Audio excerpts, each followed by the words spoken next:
Hey Andrew, I got your email and it looks like the problem or the exercise you're referring to is this one about add locked doors to your game.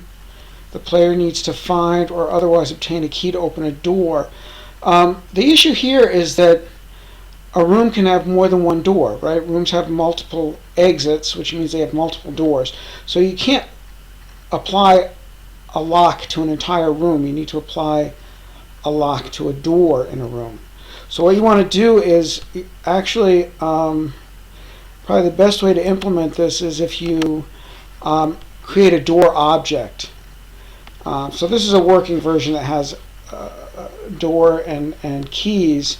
I'll just go through it with you real quick, and I'll send you the code for the door class so you can look it over, and then I'll talk a little bit about how that applies to a room.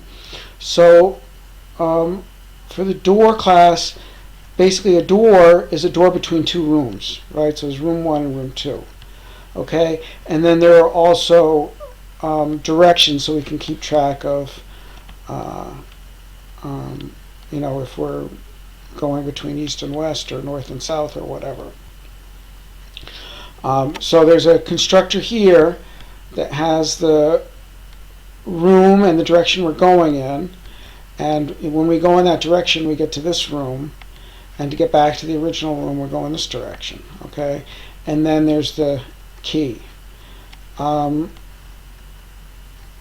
if in this class, the way this is written, if there is a key given, then we'll lock the door with that key.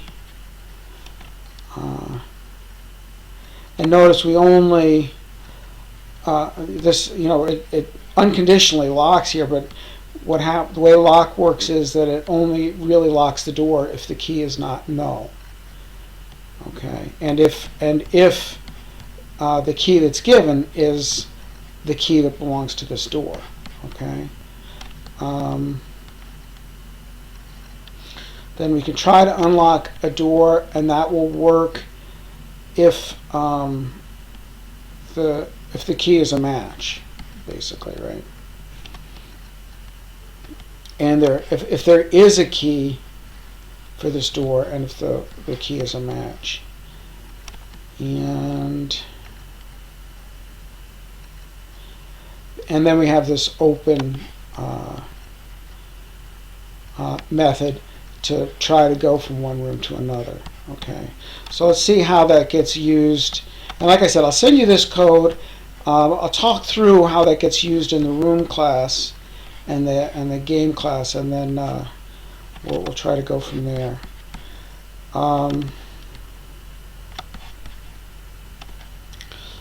So see, in the room then, instead of having a collection of exits of other rooms to go into, we have a collection of doors, a hash map of doors here.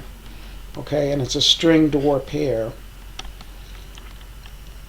And basically, we have a method to set the door, and that method actually gets called in the door class. So in the constructor. So when the door gets constructed with these rooms, it calls the set door methods on that room to basically install the doors in that room. Okay. Okay, so we have that set door. We have the description thing. The get exit string is going to look, let's see, a little different because it uses the doors key set, right?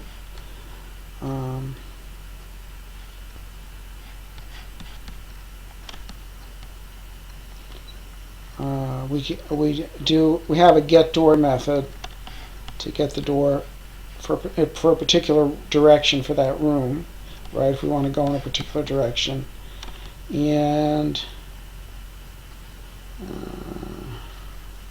yeah, the add item, get item, put item, remove item is the same.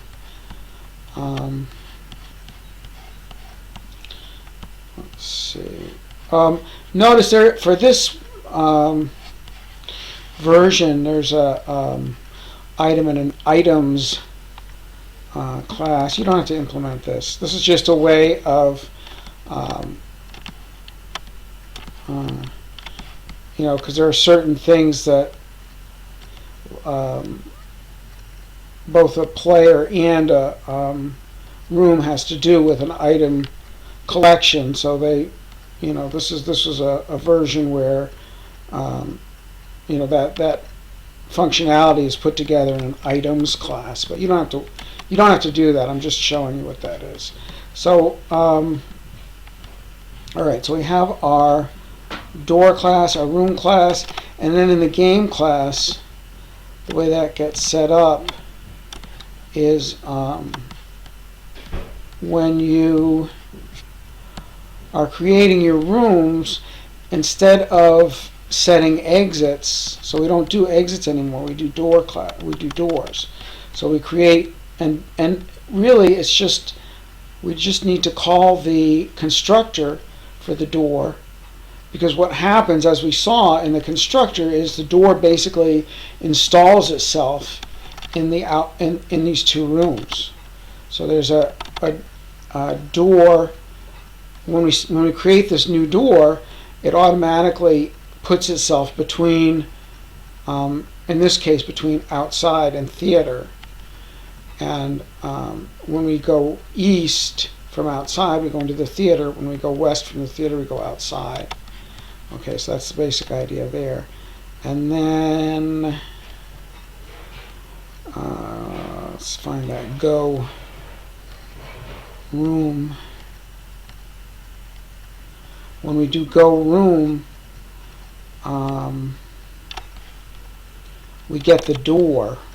Okay, we get the door in that particular direction. Okay, so our room class has to have a get door. Let's take a look at that again. In the room class, we have a get door method that gets the door in that particular direction. So the way the hash map works is the string in the hash map, the lookup string that we have, is the direction. So this will be like east, west, or whatever, and then we have the door that goes in that direction, right? And that makes sense. That's set up by the door constructor, right? We know the room and the direction. So we set the door with the direction value, so with east or west, and then with this door, right? And then the door going in the other direction for the other room is also this door. Okay, so it's the same door between the two rooms. Okay, so then that's why we're able to do a get door, just giving the direction to the room. Okay. Now, if there's not a door in between those rooms, it's like if there's no exit, right? If there's no door, then we just say there's no door.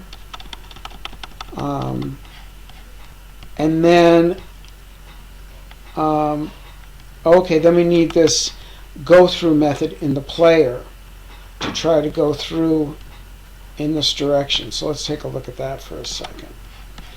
Player, player, player.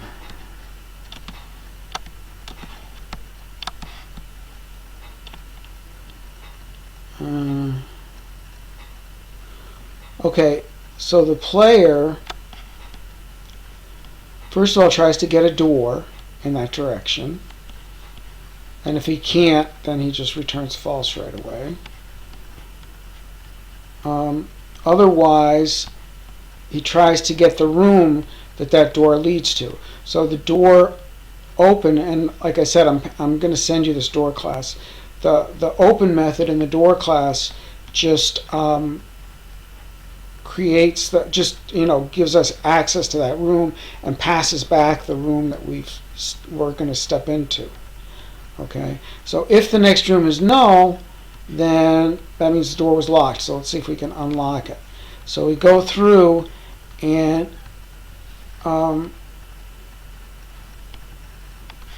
we go through our list of items, and and our items are going to include some keys, hopefully, and maybe one that'll unlock this door. So we go through the items, and if it's an item that actually unlocks the door, well, this will loop through as long as we're unable to unlock the door, basically, right?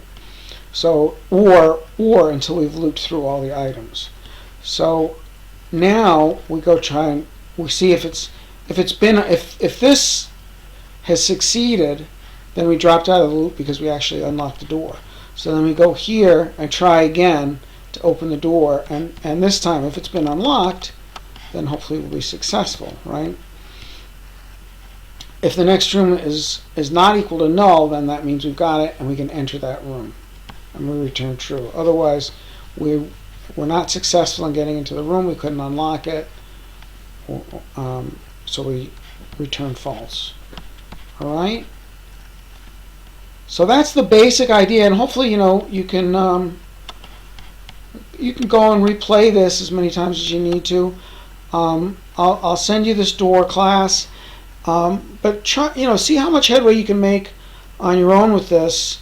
And if you still have questions, then go ahead and shoot me some questions. But this is a really good challenge. Involves this new class and figuring out how this new class fits in and getting the keys to work between rooms and everything. So I know there's a lot here, but like I said, you can replay this video as many times as you need to, and you can always, if you get stuck again, just shoot me another email. All right, so good luck.